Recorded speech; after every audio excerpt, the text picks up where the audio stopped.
주일 예배 2부의 찬양 교들과 또 영상으로 참여한 교들에게도 큰 은혜의 시간이 되신 줄 믿습니다. 우리 시간 우리 주신 하나님의 말씀입니다. 하나님의 말씀은 구약 성경 잠언서 15장 13절부터 17절까지 말씀입니다. 구약 927면쯤에 있습니다. 잠언서 15장 13절부터 17절까지 말씀, 우리 함께 교독하실 텐데 마지막 절은 한 목소리 같이 합독하도록 하시겠습니다.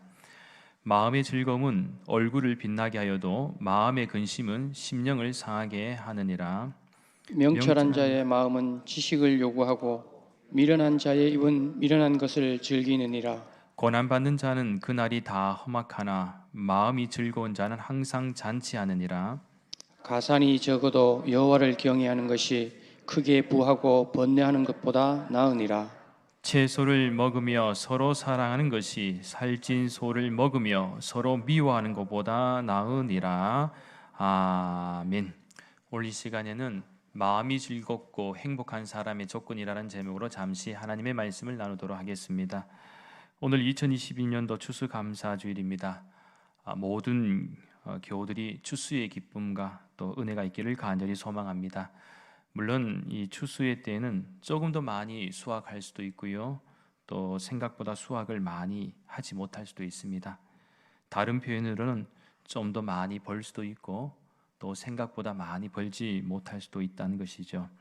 그러나 우리 믿는 성도들은 수확의 결과 여부와 상관없이 늘 범사에 감사할 수 있는 성도의 믿음과 삶이 될 수 있기를 예수님의 이름으로 간절히 축원합니다. 잘 돼도 감사, 또 혹시 못 되어도 잘 되게 해주실 것을 기대하면서 믿음으로 감사하는 은혜가 있었으면 좋겠습니다. 그런 의미에서 종종 우리가 살아가다 보면 우리 마음의 상태는 고스란히 얼굴에 그대로 드러날 때가 있습니다.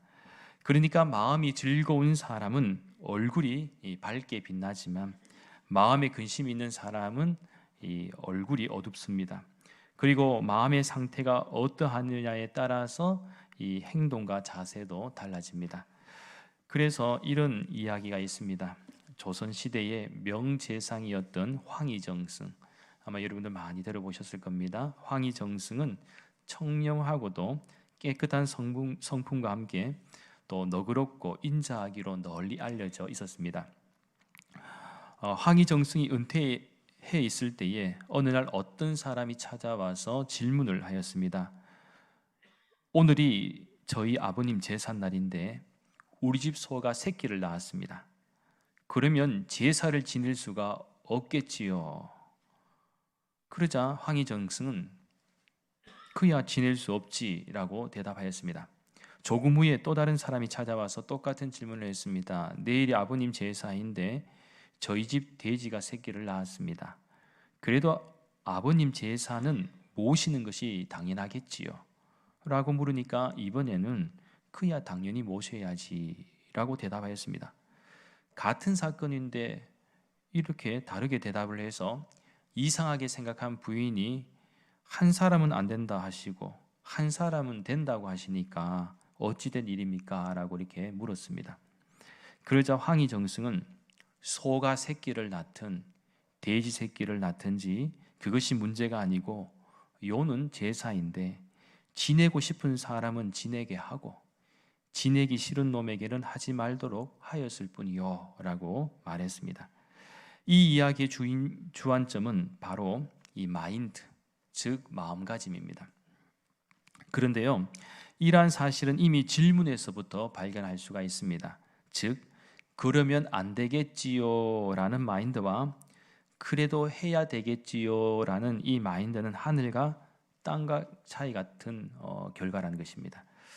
그러니까 부정적인 마인드를 가진 사람은 이미 질문부터가 부정적으로 시작하게 된다라는 것입니다. 그래서 사람은 이미 자신의 마음가짐이 그 문제의 열쇠라는 것. 그렇다면 오늘을 살아가는 우리 믿는 성도들의 삶은 어떻습니까? 여러분은 복을 받고 있고 행복한 것 같습니까? 아마 이 질문에도 대답은 자신의 형편과 상황에 따라서 천차만별일지 모릅니다. 사실 복과 행복은 같은 뜻이 아닙니다. 여러분은 지금 복을 누리고 있는 것일까요? 아니면 누리지 못하고 있는 것일까요? 차분히 생각해 보면 우리는 분명히 복을 누리며 살아가고 있습니다. 옛날 일제강점기나 6.25 전쟁 전후를 떠올려 볼 때 전 국민적으로 정말 가난하고 어려운 때와 비교하면 지금은 먹을 만큼 먹고 또 입을 만큼 입고 또 살 만큼 살아가고 있습니다. 그래서 이만하면 복이라고 생각해도 문제가 없습니다. 하지만 행복하냐라고 물으면 한참을 생각하고 또 다른 주제가 되어버립니다. 한마디로 복을 받은 것 같은데 행복에 대한 지수는 형편이 없다라는 것입니다.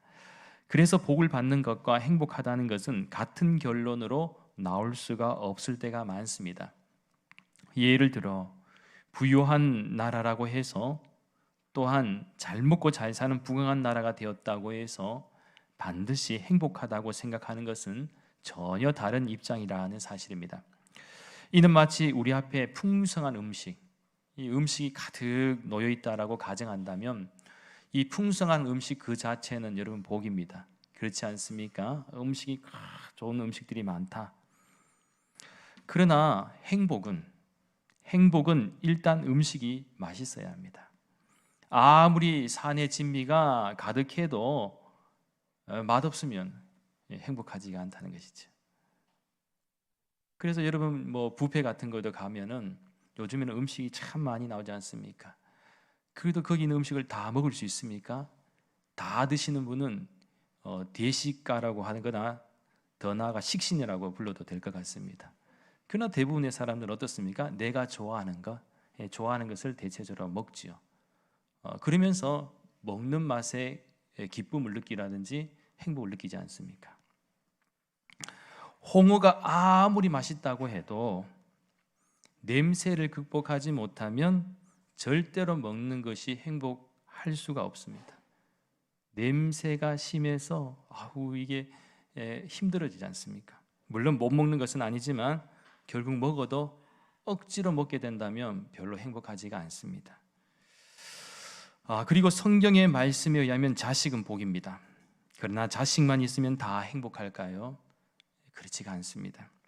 자식이 있다는 복이 행복이 되려면 그 자식으로 인하여 기쁨을 얻고 또한 자식으로부터 존경을 받을 수 있는 것이 행복에 속하지요. 문제는 자식이 있다고 다 기쁨을 얻는 것이 아니라 자식으로 인해서 그 마음이 무엇을 누리느냐가 더 중요하다라는 사실입니다. 따라서 오늘 본문의 말씀에서 잠언서 기자는 아주 중요한 교훈들을 오늘 살아가는 우리들에게 가르쳐주고 있습니다.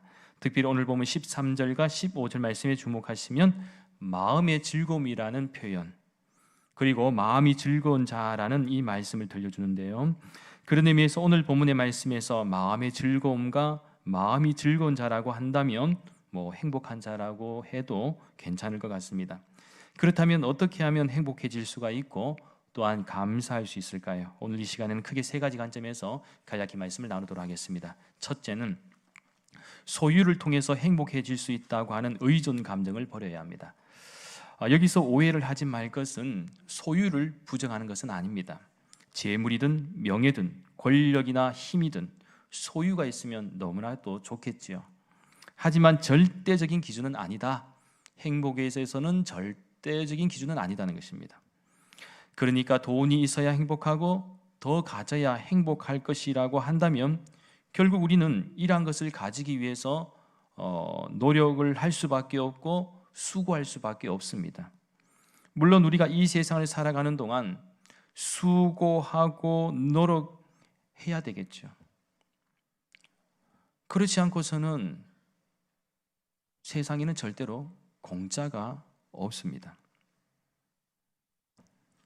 하지만 우리가 꼭 기억해야 할 것은 우리의 마음이 돈과 같은 재물에 의존하고 명예와 같은 것, 그리고 권력이나 힘에 의존하여 소유에 의해서 행복이 올 것이다 라고 생각한다면 끝이 없다는 것입니다. 우리의 마음은 만족에 있어서 끝이 없습니다.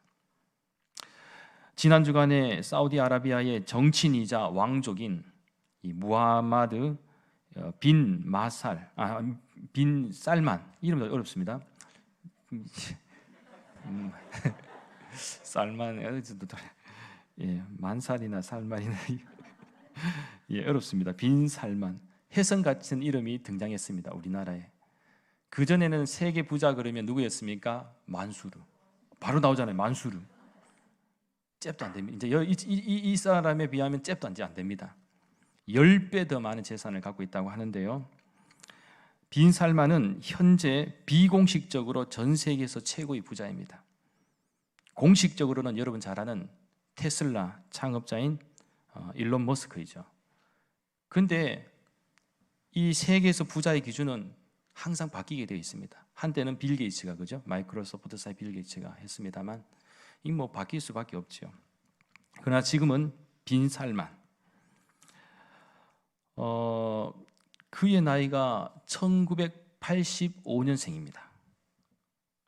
그러니까 우리나라 나이로는 38살. 38살에 세계 1위의 갑부. 그런데 그의 재산이 얼마인가 하면요 2,700조. 저는 처음에 2,700억인 줄 알았습니다. 근데 2,700억도 엄청나잖아요. 보니까 2,700조. 매스컴에서 2,700조라고 소개하고 있습니다. 참고로 우리나라 재벌들과 미팅한 자리에서 이 삼성전자 이재용 회장의 재산이 약 12조에서 13조. 우리나라 최고의 부자입니다. 그런데 이 빈살만이 턱 부딪히니까 만수르는 한 270억, 80억 된다. 280억이 아니라 이 단가가 워낙 세서 이게 뭐 가히 상상이 안 갑니다만 10배나 돈 많은 빈살만. 그런데요, 이 빈살만은 꿈을 가지고 있었습니다. 비전을 품고 있었습니다. 그것은 사우디의 미래형 신도시인 네옴시티를 건설하는 것. 네옴시티는 총 3개 프로젝트를 합친 것을 의미하는데 첫 번째가 더 라인으로 자급자족형 직선 도시를 구축하는 것이고 두 번째가 옥사곤, 첨단 산업 도시를 구축하는 것. 마지막 세 번째가 트로제나인데 대규모 친환경 관광 도시를 건설한다는 것입니다. 그런데 이 세 개의 규모가 어느 정도 되냐면 우리나라 여의도의 44배 정도, 44배의 크기입니다. 그것도 사막에서 이러한 이 미래형 도시를 건설하겠다는 꿈과 비전을 품고 있었습니다. 그래서 네옴시티는 초대형 사업으로서 그 이름에 걸맞게 어마어마한 규모를 자랑하는데 총 사업비가 5천억 달러, 약 710조 원에 달합니다. 우리나라 대한민국 올해 정부 예산이요 약 608조입니다. 우리나라 예산보다 더 많습니다. 그리고 우리나라 기업들이 참여해 줄 것도 부탁을 했는데 약 40조 규모의 투자 협약과 양해각서, 그러니까 모우를 체결했습니다. 자, 그러나 여기서 제가 보는 관점은 아무리 재산이 많다고 할지라도 자기의 소유에서 머물러 버리면 아무런 가치도 의미도 없는데 그래도 빈살만은 사우디 국민들을 위해서 꿈과 비전을 가지고 있었고 그것을 실행하기 위해서 도전한다는 것이 정말 대단한 것 같습니다. 그리고 이런 지도자가 있다는 것은 그들의 복일지도 모릅니다. 빈살만은 자신이 가진 소유와 힘과 권력으로 다수를 위한 비전을 품었다는 것. 이것이 빈살만에게는 의미가 있고 가치가 있으며 또 행복의 근거가 될지도 모릅니다. 하지만 대부분의 사람들은 그렇지가 못하죠. 아직 우리가 살아가는 세상에는 그래도 서민이 더 많습니다. 그래서 한번 생각해 봤어요. 일반 서민들의 행복은 어디까지일까? 우리가 느낄 수 있는 행복은 어디까지일까? 했을 때 그래도 서민들은 여러분 나이키 아시죠? 나이키 브랜드를 하나 살면 기쁨이 있고 좀 어느 정도 야 샀다 하는 만족, 그 수준까지입니다. 그리고 소위 부자라고 하는 사람들은 어느 정도까지 만족할 수 있을까? 라고 하면 수천만 원 하는 에르메스 가방 하나 맨다든지 또 남자들은 그 시계의 로망인 롤렉스 몇 천만짜리 하나 딱 찬다든지, 또는 명품 자동차 수준에서 아마 행복을 느낄지도 모르겠습니다. 그런데요, 이 역시 소유한다고 해서 행복한가? 역시 잠시 잠깐입니다.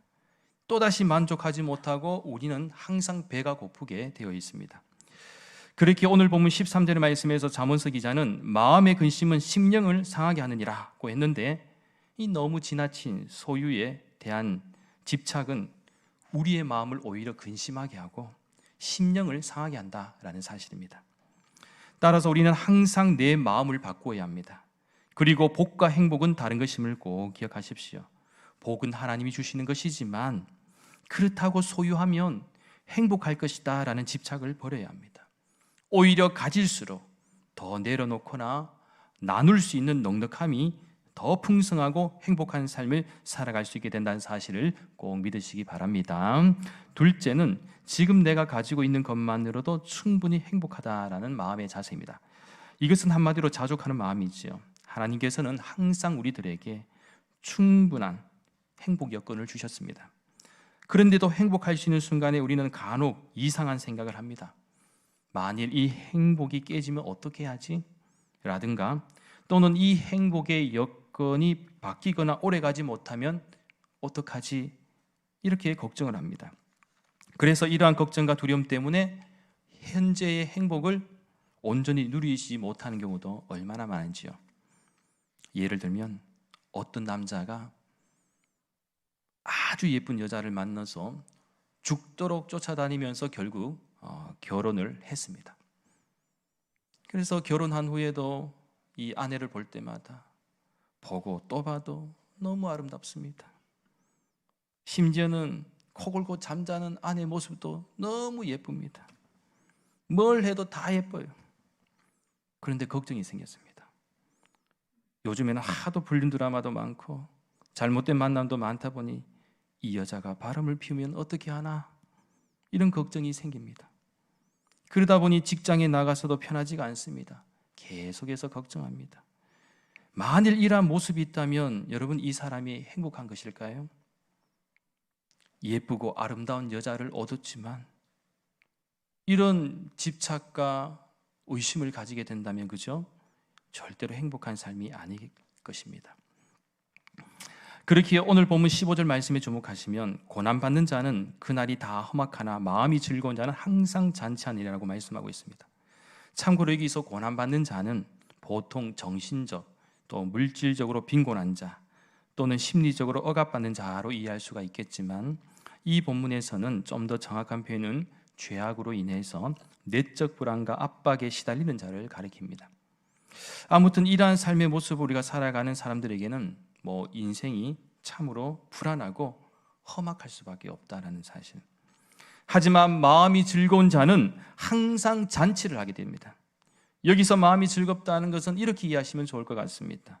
하나님이 보시기에 좋은 것, 아름다운 것, 온전한 것, 의롭고 선한 것, 그러니까 하나님의 말씀을 즐거워하는 상태, 이것을 가리킵니다. 그리고 잔치를 한다는 것은 기쁨의 절정이자 행복의 절정입니다.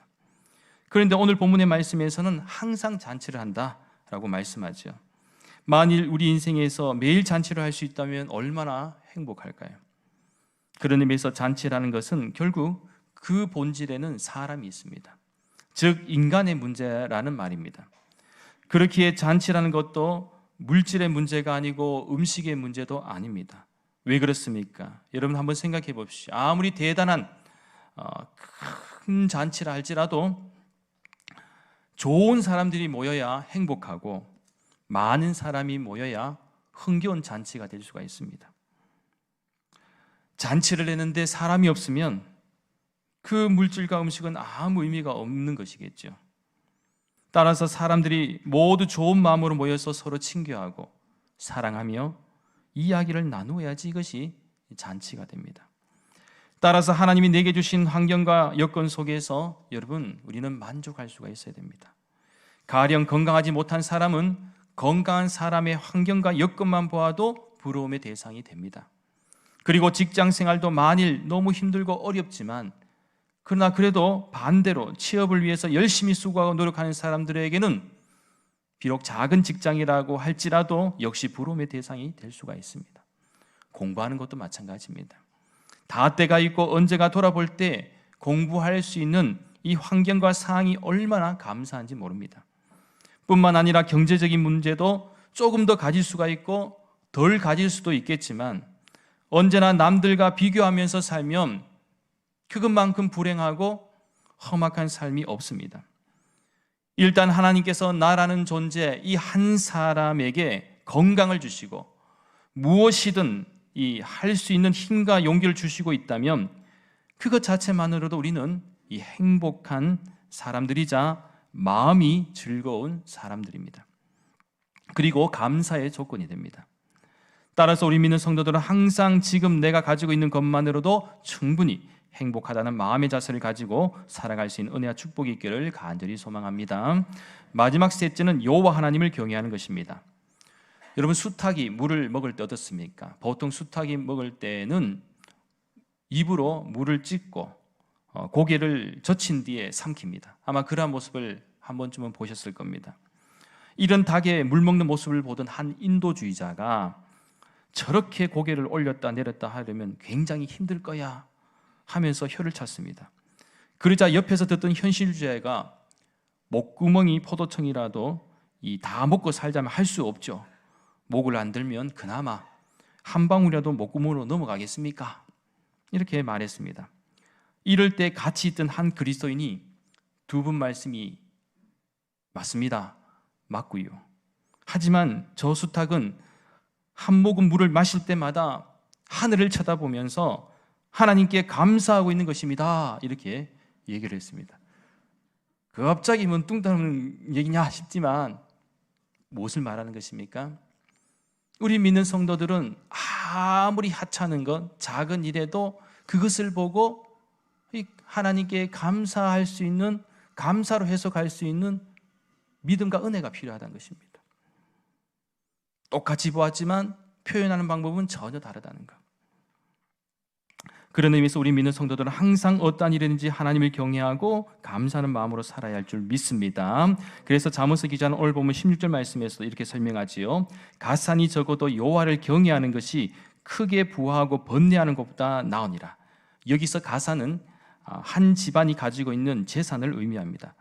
그러니까 잠언서 기자는 재산이 비록 적다 해도 이 여호와 이 하나님을 경외하는 것이 영적으로 크게 부하게 되는 것이고, 나아가 이러한 재산으로 인하여 번뇌, 그러니까 몸과 마음을 괴롭히는 욕망이 지배하는 것보다 낫다라고 말씀하고 있습니다.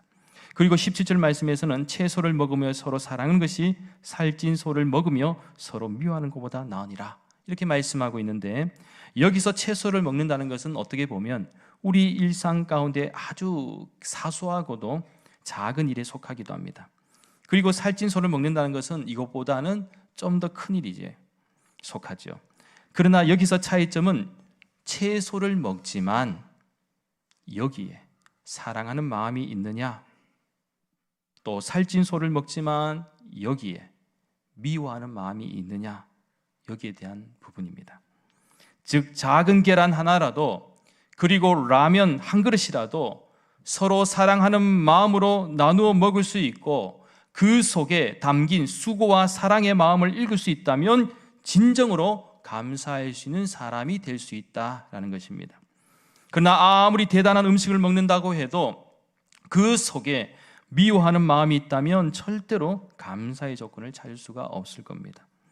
결국 하나님을 경외하는 믿음과 삶이 가장 마음을 즐겁게 하고 행복하게 하는 잔치임을 우리들에게 가르쳐주고 있습니다.